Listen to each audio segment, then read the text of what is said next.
ओहो भाई, पहले पूरी बात तो सुन लो। ऐसे गुस्से में क्लिक कर दिए तुमने भी वीडियो के ऊपर। तुम अब ये कह रहे हो कि यार इसको क्यों अभी ये दोबारा से बॉबी को ओपन कराने के लिए भेज रहे हो। तुम ये इसके ऊपर बात कर रहे हो। पहली बड़ी मुश्किल से हमने इनको पीछे किया था कि ये ओपनिंग ओपनिंग हमारा जो है वो इंटेंट नज़र नहीं आ रहा, और वो सब चीज़ें इंटेंट भी खैर हमने देख लिया कितना खूबसूरत है। बट खैर पहले मेरी बात सुन लो पूरी।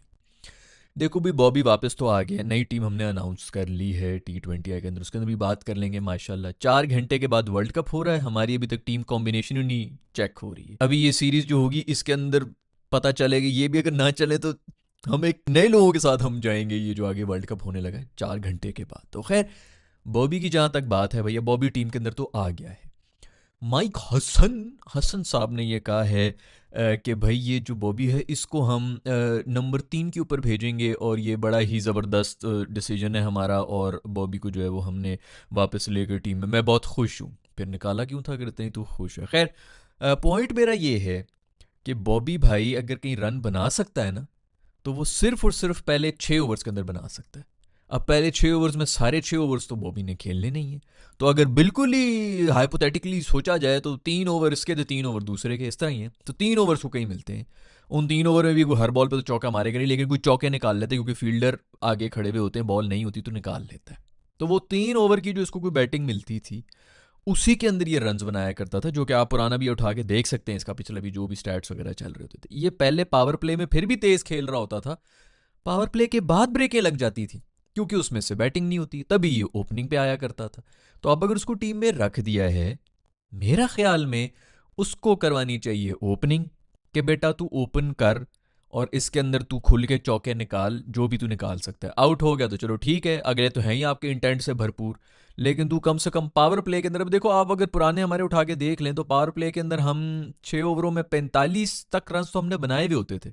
ऐसा नहीं है कि चलो 60 70 80 बना रहे होते थे, लेकिन 45 एक रन। अब तो वैसे भी जिससे हम क्रिकेट खेल रहे हैं हम तो तरस रहे थे कोई 50 40 45 ही बन जाए, कोई आउट ना हो। खैर इसको अगर कह दें कि भाई तू 130 से 140 की स्ट्राइक रेट के ऊपर पहले 6 ओवर में खेल ले, तो ये अगर 15 18 बॉलों के ऊपर भी 28 30 रन बना ले, बहुत स्कोर है भाई। उसके बाद अब जब पावर प्ले खत्म हो जाएगा तब इसकी ब्रेकें लग जाती थी, वहां पर सिर्फ इसका जो है इशू शुरू हो रहा था। तो बोल दे बंदा यार कि तू पूरा पावर प्ले खेल, तू खुल के मार। उसके बाद तब देखो 30 रन अगर तुमने 35 रन बना दिए हैं, जॉब इज डन। फिर आपने छक्के मारने, अगर उसके चक्कर में आप आउट हो रहे हैं तो हो जाओ यार, अगले को आने दो। ये सिंपल इसको ये बता दें। पॉइंट ये है ना कि अगर इसको बता भी दें ये कभी भी नहीं करेगा, क्योंकि पाकिस्तान में ये कोई गेम प्लान नामी चीज़ ही नहीं होती। हर कोई अपने लिए खेल रहा होता है और सही भी कर रहा होता है। वो क्यों भला? वो इसलिए कि अभी मोहम्मद हारिस के बारे में जो है, खैर मैं तो खुद कह रहा था कि उसको बाहर करो। सबसे बड़ी बात तो जो मसला है ना वो ये कि उसे कीपिंग नहीं हो रही है, उस पर खैर बाद में बात करेंगे। लेकिन मोहम्मद हारिस को नीचे भिजवा रहे थे और उसको अपनी तरफ से जो है कह रहे थे कि हाँ वो कुर्बानी दे रहा है, ये कर रहा है, वो कर रहा है। अब उसकी कुर्बानी जो है वो फिर ज़ाया होगी ना, क्योंकि उसके रन वंस कोई नहीं बने और उसी को सबसे पहले टीम से बाहर निकाला है। खैर मेरा ख्याल में मोहम्मद हारिस को बिल्कुल टीम से बाहर होना चाहिए, और उसकी रीज़न है। अगर वो कुर्बानी दे रहा है तो क्या कुर्बानी दे रहा है? टॉप ऑर्डर में नहीं आ रहा ना, तो फिर क्या करें? फ़खर साहब के लिए आधी दुनिया वैसे लड़ रही है कि जी वो टॉप ऑर्डर का बंदा है उसको नीचे नहीं करना। सेम साहब जो है वो वैसी टॉप ऑर्डर की है, उसको नीचे नहीं करना। साहिबजादा साहब जो है वो टॉप ऑर्डर के हैं, उसको नीचे नहीं करना। तो क्या करें भाई? अगर ये भी टॉप ऑर्डर का बैटर है तो क्या एक साथ हम 4 4 बंदे भेजा करें ओपन करने के लिए? क्या आपस में मिल बांट लो भाई, आउट हो तो 2 बंदे वापस आ जाएं? क्या कौन सा क्रिकेट हम खेलें यार? आप क्रिकेटर को यही बोलते हैं ना भाई कि टॉप ऑर्डर में ये 3 बंदे पक्के हैं, तुझे हम टॉप ऑर्डर में नहीं डाल सकते। अगर तू 5वें 6ठे नंबर के ऊपर खेल सकता है तो हम तुझे ट्राई कर सकते हैं, अदरवाइज तेरी जगह नहीं है। ये सिंपल जवाब दिया जाता है। आगे से क्रिकेटर कहता है सर मैं 14वें नंबर पे भी खेलूंगा, मुझे बस किसी तरह टीम में आप डाल दें, कोई भी रोल दे दें, मैं वो कर लूंगा, जो नए जितने भी लड़के आए होते हैं। तो ये अपनी एडमिट करके आते हैं ना, बोल दिया करें उस वक्त कि नहीं जी मुझसे नहीं होता, जब टॉप ऑर्डर वाले फेल होंगे तो उनकी जगह ही मैं आऊंगा, नहीं तो नहीं खेलूंगा। भाई डिस्कशन होती है, उसने खुद एडमिट किया होगा, उसको जबरदस्ती तो नहीं कोई कर रहे ना। अब आपके टॉप ऑर्डर में अगर 3 नहीं तो किसको निकालें इनमें से? साइम को निकालें, साहिबजादा फरहान को निकालें, या फखर को निकालें, जो आपके 3 टॉप ऑर्डर के थे। ये बाबर वगैरह ने फखर को पीछे किया हुआ था, पूरी आवाम पागल हो गई थी, ओहो वो टॉप ऑर्डर का दुनिया का सबसे बड़ा इंटेंट वाला, स्ट्राइक रेट वाला, उसके छक्के जिस दिन उसका दिन हो जो कि हर 2.5 साल के बाद आता है, उस दिन वो ऑपोजिशन को मार के पता नहीं क्या उनको तेल में उबाल के जो है बाहर फेंक देता है। वो भी 250 250, वो मतलब इंपॉर्टेंट मैच नहीं होता जो भी होता है। बट खैर चलो जो भी है, मुझे तो लोगों की समझ नहीं आती ना कि जी उसकी कुर्बानी हो गई तो ये हो गया, तो इसी तरह होता है, तो फिर फलाना यंगस्टर्स क्यों आपके ऊपर जो है ट्रस्ट करें, नीचे आके भी जो है इनको उसकी पोजीशन नहीं है।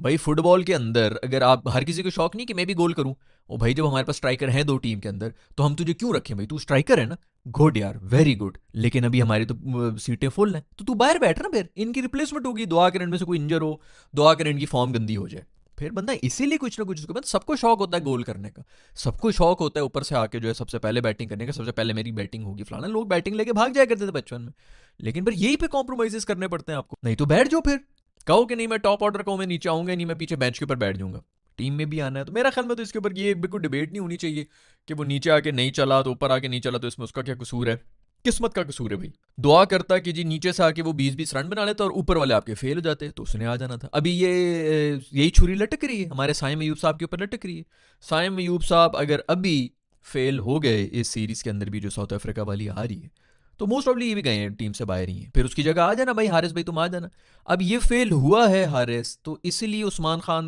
साहब की जो है किस्मत चमकी ना, नहीं तो उसका तो चैप्टर बंद हो गया था, अभी भी कुछ समझ नहीं आ रही कि वो किस तरह टीम में आ गए, लेकिन इसीलिए आगे क्योंकि तू नहीं चला है भाई, और रिजवान के साथ प्रॉब्लम है कि भाई इतने एंकर नहीं घुस सकते, आगा नहीं घुस, अब बहुत से लोग कहेंगे जी आगा भी एंकर थे बाबर, तो आगा नहीं बक करेगा ना एंकर रोल भाई, वो छक्के मार लेगा, वो भी 140-50 के इंटेंट के ऊपर आया है ना, और हम क्या सोच रहे हैं, हमारे पास कौन से बंदे हैं जो 350 की स्ट्राइक रेट के ऊपर चल रहे थे, वो यही है हमारा इंटेंट, 150 वाला ही है, इससे ज्यादा हम ऊपर नहीं जा सकते, जो बाबर 120-125 के ऊपर चल रहा था, इससे ज्यादा जो है वो 150 वाली है, इतना ही हमारा इंटेंट है, 180 वाले वही हैं जो फिर आगे टुल्ले मारते हैं, नहीं तरीके से हम नहीं कर सकते ये टुल्ले मारने वाले, फिर 11 की एवरेज पे। खैर माइक हसन साहब ने ये कहा है कि भाई ये जो है इसको हमने बड़े चांसेस दे दिए थे मोहम्मद हारिस को, और उसने चांसेस का पूरी तरह से फ़ायदा नहीं उठाया है, उसकी एवरेज जो है कोई 13-14 की है डोमेस्टिक के अंदर भी, और ये बहुत बड़ा पॉइंट है यार, कम से कम डोमेस्टिक में तो कोई एवरेज हो ना आपकी, तो आप कहें चलो यार नेशनल लेवल के ऊपर आके कुछ करेंगे, डोमेस्टिक में आपके अपने घर की पिचें जहाँ पर आप जवान हुए हैं, कंडीशंस आपकी, ऊपर से अगली टीम के भी थोड़े से मतलब इंटरनेशनल लेवल के ऊपर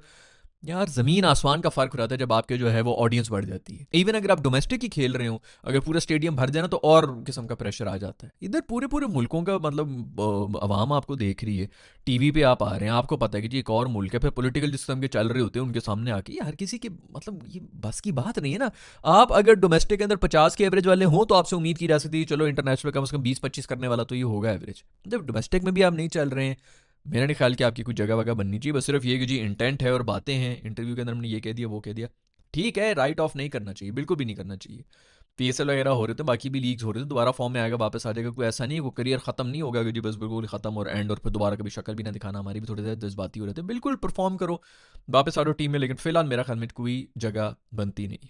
बात मैंने ये शुरू की थी कि बाबर को ओपन करना चाहिए, बाबर के बारे में भी हसन कह रहे हैं कि वन डाउन आएगा, यार वैसे आपस की बात है, आउट तो इन्होंने हो जाना है, ओपनर्स ने आउट ही होना है, उसने आना पावर प्ले के अंदर ही है, इनमें से कोई हमारे जो ये 400 रन की जो पार्टनरशिप दे रहे हैं ना साइम अयूब साहब और साहिबजादा साहब पिछले कितने अरसे से, कसरत ही रहेगी भाई, क्योंकि 50 रन की हमें भी कभी कोई पार्टनरशिप नजर आ जाए, पहले कम से कम ये तो नजर आती थी, अब तो वो भी नजर नहीं आती, दूसरे ओवर से भी प्रेशर में हम आए हुए होते हैं, तो वो तो नहीं, लेकिन मेरा ख्याल में बाबर को ओपनर ही भेजना चाहिए, अगर कहीं पे वो थोड़े बहुत रन वंस कर सकता है तो वहीं पे कर सकता है, आगे आके उससे रन होना नहीं है, स्पिनर को लगा देना है, बॉल वैसी पुरानी हो जानी है थोड़ी सी, उसके अंदर वो स्पिन की भी जो उसको असिस्ट करना शुरू हो जाएगी, तो मेरे ख्याल में बाबर वेस्ट ही हो जाएगा, इसको बिल्कुल ऊपर ही भेजना चाहिए, उसको कहना चाहिए यार 130 की स्ट्राइक रेट के ऊपर बस बैटिंग करो और ज़्यादा ना भी करो, 130-35 पे भी कर रहा हो, पावर प्ले तक जितने आप रन बना सकते हैं, पावर प्ले के अंदर इनको एम दे दो कि आपने 45 से 50 रन बनाने, विकेटें नहीं गिननी चाहिए, ये सिर्फ इसका एक एम होना चाहिए, पावर प्ले तक अगर आपने कर लिया तो उसके बाद अब अपनी विकेट थ्रो करें, जो भी करें आप निकलें और अगले किसी को आने दें, इस तरह का वो करके दे दें, लेकिन पाकिस्तानी भी जो है सबको पता होता है कि हमने रैंकिंग में आना है, हमने इधर आना है, हमने उधर आना है, तो फिर ये लोग उसी लिहाज से,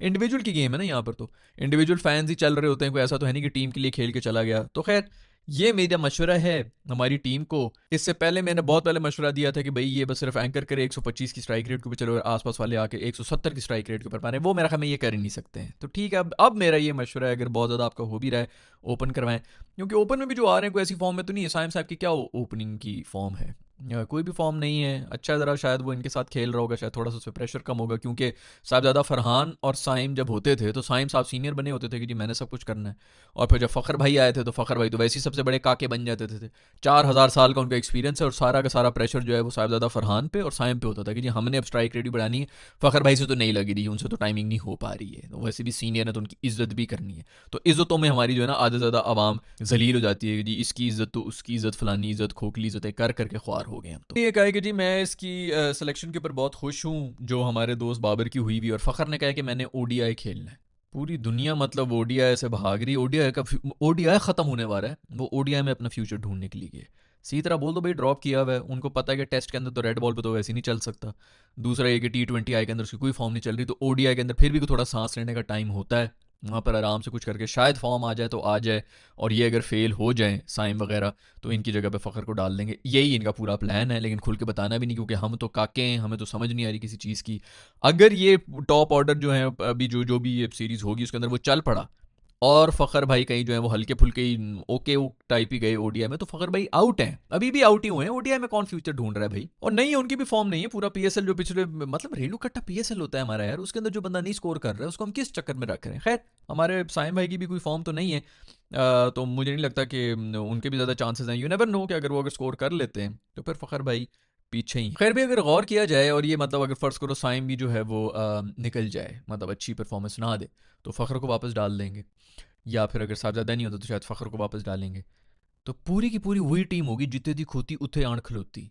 जो ये यूएसए से हार रहे होते थे ना, एग्जैक्टली वही है। शाहीन भी वही है, ते रूफ़ी भी वही है, बॉबी भी आ रहा है, फ़खर भी आ रहे हैं। ये सारे के सारे वही हैं जो पुराने अमरोटी गैंग, नवाज शवाज, वो सारे शेडी भाई। तो बस कंधा ठीक होने की देर है, दरवाज़ा तोड़ के वो किसी किसी को भी बाहर निकाल के आ जाएंगे। वो ओपनर्स को भी बाहर निकाल के ओपन के पोजीशन पे आ जाएंगे, जिस पोजीशन पे वो कंफर्टेबल हो। तो सारी टीम तो वहीं पे वापस आ गई, जिसके बारे में हम कह रहे थे इंटेंट नहीं है, ये नहीं है, वो नहीं है, वो कोई बीमार है क्या, सर्जरी होनी है, ये वो फलाना। वो सर्जरी वापस जो है ना, वो दोबारा से बीमारी लगता है फैलना शुरू हो गई है। लेकिन क्या करें भाई, आपने नए वाले भी करके देख लिए हैं। जितने थी खोती उतने आन खलोती वाली सीन है भाई। वो इफ्तिखार मासूम को भी वापस टीम के अंदर डाल दो यार। वो आसिफ अली मासूम ने एमी रिटायरमेंट ले ली, उसको भी वापस अगर वो होता तो अभी उसको भी कंसिडर हम कर रहे होते, वापस डाल लो। थोड़ा सा पीछे जाके सईद अजमल और मिसबाउल हक से भी पूछ लें कि उन्होंने भी अगर टीम के अंदर आना है, क्योंकि हमने तो रिवर्स गेयर लगाया हुआ है। और क्या करें, जब नए जो हमारे खूबसूरत टैलेंटेड आए हैं वो भी एग्जैक्टली वही चीज़ें हैं। ये माइंडसेट के मसले हैं, और ये चाहे पुराने हो या नए हो, यही होना है। जो मैं पहले भी आपको कह रहा हूँ, 30 साल से बड़ी उम्र के रखें, ताकि उनके कुछ दिमाग में जो है वो माइंडसेट हो। भाड़ में गए जी पूरी दुनिया जो है वो, यंगस्टर्स ये थे फलाने, ये थे फलाने वो। ये टेस्ट मैच में भी आपने देख लिए, आपका 40 साल के बंदे नहीं आके बचाया है, वरना आपके जो पूरे वो एक्सपोज हो गए थे। साजिद ने भी कुछ नहीं किया था, नूमी ने भी कुछ नहीं किया था। और इसलिए कुछ नहीं कहते क्योंकि पूरे 1 साल से, पहली वीडियो मैंने बनाई थी इसी टेस्ट सीरीज को, मतलब पूरे 1 साल से कुछ भी नहीं किया उन्होंने, कोई डोमेस्टिक ही नहीं खेला। टेस्ट मैचेस कोई हो ही नहीं है। आप इस तरह रस्टी बैठे हुए हो, आपको आगे जो है वो टेस्ट में डाल दिए। वो एक दफ़ा तो उन्होंने चलो पहले मैच में तो फिर भी आउट कर लिया, क्योंकि साउथ अफ्रीका वाले भी रस्टी हुए हुए थे ना, पाकिस्तानी कंडीशंस के अंदर आए हैं। दूसरे ने बिल्कुल फंसाया हुआ था। अगर ये इसके अंदर इसने तो 6 आउट किए हैं तो पहली इनिंग्स में कर लिए थे, नहीं तो वो तो पता नहीं 4-100 की हमें लीड मार के जा रहे थे। जिस तरह की परफॉर्मेंस हमारी बॉलर्स ने दी थी, न्यू बॉल पकड़ के शाहीन को पकड़ाई थी ना, उसने आउट नहीं किया था। तो सिर्फ एक वासिफ का ही था। हम सब तो कह रहे हैं जी बैटिंग में असल में हमारे बॉलर्स फेल हुए हैं सेकंड टेस्ट के अंदर। और यही होता है, जब आप बाहर बैठे हुए होते हैं तो आप रस्टी हो जाते हैं। और फिर उसके बाद खैर ये प्लानिंग व्लानिंग जो है ना, ये सारी समझ ही इंडियन बोर्ड को आ जाएगी, ऑस्ट्रेलिया को आ जाएगी, इंग्लैंड को आती है। लेकिन इंग्लैंड के पास वो है ही नहीं, टैलेंट ही नहीं है, क्योंकि कोई भी नहीं खेल रहा। सबको फुटबॉल की पड़ी हुई है, यूथ सारी उनकी उन चक्रों में पड़ी हुई है। तो ये इधर डिस्कस करने की जरूरत ही नहीं है। यहाँ पर कोई नहीं इस बारे में कोई बात करेगा, कोई फायदा ही नहीं। खैर भी क्या ही कोई मजबूरी है हमारी कि कुछ 4 घंटे के बाद शुरू होने वाला वर्ल्ड कप और हमारी अभी तक टीम कॉम्बिनेशन ही नहीं बन पा रही है। अब इस सीरीज़ के ऊपर हम देखेंगे, फिर वो आगे जो ट्राई नेशन की सीरीज़ है जिसमें अफगानिस्तान नहीं आएगा, मेरा तो मूड ही ख़राब हो गया। मैं तो देखनी ही नहीं, मैं तो अफगानिस्तान के लिए बैठा हुआ था देखने के लिए। तो अब ये 1 2 3 मैचेस हैं, मैं हमें ये T20 आए के उसके कोई 3 एक मैचेस हो जाएंगे। 6 मैचेस के ऊपर हमने वर्ल्ड कप की टीम बनानी है। क्या है, कोई बदकिस्मत है यार हम लोग, हम फैंस कितने बदकिस्मत। रूफी भाई निकल गए हैं, बड़ी बात अभी रूफी भाई को बाहर कर दी है। कब से चीख रहा था, इंग्लैंड होता है, ऑस्ट्रेलिया होता है, साउथ अफ्रीका होता है, सबसे पहले रूफी को डालो टीम के अंदर। भाई इन कंडीशंस के अंदर वो नहीं चल सकता। फिर आपकी स्पिनिंग विकेट्स चल रही हैं, इसके अंदर वो बैटर डालें जो थोड़े आपको मतलब 100 150 रन वाली आपकी इसके अंदर सारी क्रिकेट होनी है। और ऐसा ज़्यादा कुछ भी नहीं होने लगा। उस्मान खान भाई जो है वो कीपर बन के देखो ना, किस्मत देखो कि हारिस भाई ने क्या हरकतें की हैं। उन्होंने वो जो आउट मिस किया था तिलक वर्मा का, जो 4,000 साल लगे थे उनको विकेटों तक जाने के लिए, तो उस्मान खान की जो है वो किस्मत थी, और वो अब उसकी जगह आ गए। अब अगर ये परफॉर्म कर लेते हैं, अल्लाह करे कि करे यार, हम क्यों नहीं चाहेंगे कि कोई परफॉर्म ना करे। हम तो वैसे ही खुश होते हैं कि सब परफॉर्म करे। दूसरा टीम जीती, भाई हम टीम के लिए बैठे हैं। हमने ये थोड़ी देखा कि जी मेरा वाला बंदा बाहर हो गया तो ये वाला परफॉर्म ना करे, ताकि मेरा पॉइंट या मेरा पॉइंट ऑफ व्यू और गलत साबित हो। भाई 1000 दफ़ा गलत साबित हो। हम यहाँ पर रिएक्शन लेके बैठे हैं। मैं कोई एक्सपर्ट तो हूँ नहीं कि जी मैंने ये प्रिडिक्ट किया तो मैंने वो किया और मेरी सुन लो, मुझे पीसीबी में ओहदा दो। मेरा तो ऐसा कोई वो नहीं है। हम सिर्फ रिएक्शन करने के लिए बैठे हुए। अपने दिल की बात होती तभी आप लोग भी जो है कनेक्ट करते हैं, क्योंकि आपके दिल में भी यही सब कुछ चल रहा होता है। भाई मैच जीतो यार, भाड़ में जाओ, किसको खिला रहे हो किसको नहीं खिला रहे हो, मशवरा ही दे सकते हैं कि अगर ये हो रहा है तो इसको उस तरह ठीक कर लो, और हमें कुछ भी नहीं चाहिए। कौन पैसे दे रहे हैं हमें भाई इनमें से, पीसीबी बोर्ड में से या प्लेयर्स में से? ना कोई एजेंडे हैं हमारे, क्योंकि पाकिस्तान में तो हर किसी का कोई ना कोई एजेंडा होता है। फलाने के फलाने से लड़ाई है तो उसके खिलाफ मैं बोल लूंगा, उसका इसका दोस्त है तू इसके बारे में भी बोल फलाना। मुझे ये बड़े लोग कांटेक्ट करते हैं भाई, अंदर की खबरें दे रहे होते हैं, मैं भी उनको कहता हूँ बेटा साइड पे, कोई जरूरत नहीं मुझे कोई भी खबर देने की। मैं क्योंकि होता यही है ना, जो टीम में बैठे टीम के अंदर जो बैठे हुए हैं हमारे, आपका क्या ख्याल है, उनको नहीं पता चलता कि भाई इसके बारे में ये खबर दे दूं ताकि उसके बारे में नेगेटिविटी फैल जाए, या असल अंदर की स्टोरी ये है। और भाई रख अपने पास ही तो अपनी अंदर की स्टोरी है। खैर सुफियान मुकीम साहब को बाहर कर दिया गया है, और हम क्या इसके ऊपर अब बात कर सकते हैं, स्क्वाड के अंदर वो है ही नहीं, क्योंकि मेरे ख्याल में शेट्टी साहब के लिए बस वो जगह उन्होंने साफ रखी। सुफियान मुकीम साहब को बाहर कर दिया, पहले भी इस बारे में ये कह रहे थे कि सुफियान मुकीम और अबरार को इसलिए टीम में नहीं डाल रहे थे कि शेडी साहब थे। अब दोबारा जो है उनको सबसे पहले उन्होंने बाहर कर दिए। वो एक बंदा हुआ करता था भाई आकिफ, जिसके बारे में हमने इधर बात की थी, और वो पिछला कोच बेचारा भी बड़ा बोल रहा था। खैर आई डोंट नो, फिर नए कोच को नहीं पसंद आ रहा होगा वट एवर, बट आकिफ था, वो भी साइड पे है भाई, उसके बारे में कोई बात नहीं कर रहा। इस तरह लोग आते हैं और गायब कर दिए जाते हैं क्योंकि उनके कोई मतलब पावा ना हो। खैर बहुत बहुत मुबारकबाद हो, रूफी भाई निकले हैं तो नसीम भाई आ चुके हैं। टू बी ऑनेस्ट पता नहीं यार, मेरा ख्याल में वैसे इन कंडीशंस के अंदर तो शायद नसीम बेहतर ही है, रूफी से तो बेहतर ही है।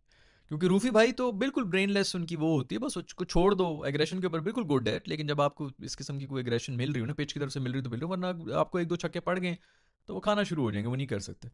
तो नसीम कम से कम उस लिहाज से बेहतर है, अगर लाइन एंड लेंथ वगैरह थोड़ी बेहतर करे। वैसे भी मेरे ख्याल में रेड बॉल के ऊपर बॉलिंग वॉलिंग कर रहा है तो ठीक है, रखना है भी, फास्ट बॉलर्स भी तो रखना ही है ना। साइम अयूब भाई पे प्रॉपर छुरी चल रही भाई, मैं फिर आपको बता रहा हूँ, उसके ऊपर जितना प्रेशर होगा आई डोंट नो वो प्रेशर के अंदर किस तरह के परफॉर्म करेगा, लेकिन बहुत लंबा हो गया, उसको भी 6-7 महीने से रखा हुआ है।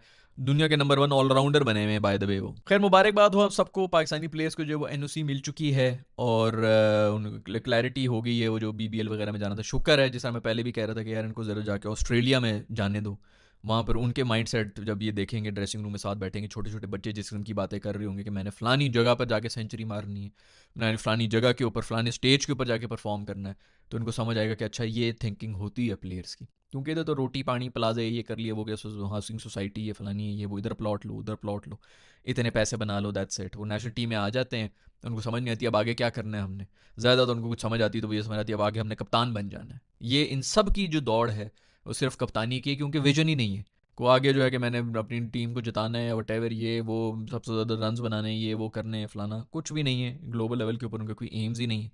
तो ऑस्ट्रेलिया वगैरह के साथ साथ बैठेंगे। सबसे जो बेहतर ऐसे ये सीख सकते थे वो थे इंडियंस, क्योंकि उर्दू उर्दू में बात करते हैं ना, उनको तो गोरे करके रोबोट के बच्चे हम लोग भी कहते रहते हैं ये तो हमारी तरह है ही नहीं, ठीक है पता नहीं क्या खुराक के खाते हैं, इस तरह करके हमको राइट ऑफ ही कर लेते हैं कि इनकी तो लाइफ में और कुछ नहीं है, हमारा तो और बड़ा, हमने तो फैमिली को टाइम देना है तो ये करना है। जैसे वो तो बिल्कुल ही जो है फैमिली शैमिली के बगैर होता है, सब बकवासियत हमारी जो चल रही होती है। माँ बाप यहाँ पे इमोशनल ब्लैकमेल कर रहे होते हैं बच्चों को कि अब तुम्हारा ये फ़र्ज़ है तो फलाना फ़र्ज़ है, बचपन से जो है फ़र्ज़ ही फ़र्ज़ मिल रहे होते हैं, तो वो ये सब कुछ चल रहा होता है। तो वो जो सबसे बेहतर अगर इनको कोई गाइडेंस मिल सकती थी ना, तो वो इंडियंस से मिल सकती थी कि यार ये तो हमारी तरह के ही लोग हैं। फिर वो जिस तरह के बैकग्राउंड से आते हैं और फिर वो जहाँ पे पहुँच जाते हैं, फिर उनको देखते हैं कि अच्छा यार ये हमारी तरह के बैकग्राउंड के, लेकिन इसने इतना काम कर लिया, अंग्रेजी सीख ली, ड्रेसिंग ये वो फलाना स्टाइलिस्ट ये वो सब चीज़ें रख ली हैं, प्रॉपर तरीके से कर रहा है।